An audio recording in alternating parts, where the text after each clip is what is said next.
Je vous en parlais dans les titres, le Maroc attire de plus en plus de retraités français. Ils sont déjà près de 40 000 installés là-bas, attirés par le climat, les avantages fiscaux et le prix de l'immobilier.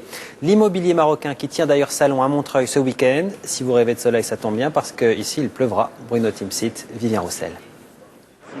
Pour l'instant, ce ne sont que des maquettes, mais déjà cela fait rêver Béatrice et Max Monville. Pour leur retraite, dans 3 ans, ils comptent bien quitter la France pour s'installer au Maroc. Des appartements de petite superficie de 80 cm². Repérage au salon de l'immobilier marocain.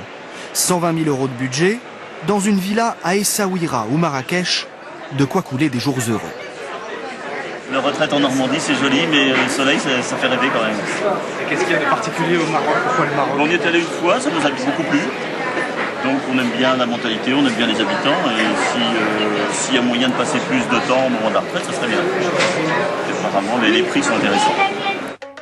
Le Maroc, depuis quelques années, terre d'accueil des retraités français. 36 000 d'entre eux ont choisi là-bas le bonheur à l'oriental.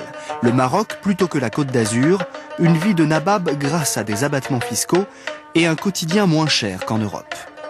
Tout est moins cher. En fait, on peut réaliser quelque chose de très grand avec un budget vraiment modeste par rapport à l'Europe, quoi. Affaire conclue pour cet agent immobilier lillois.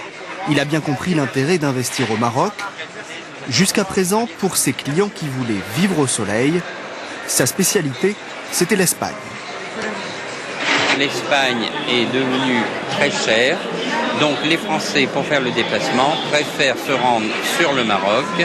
Il n'y a pas beaucoup plus d'heures de vol que sur l'Espagne.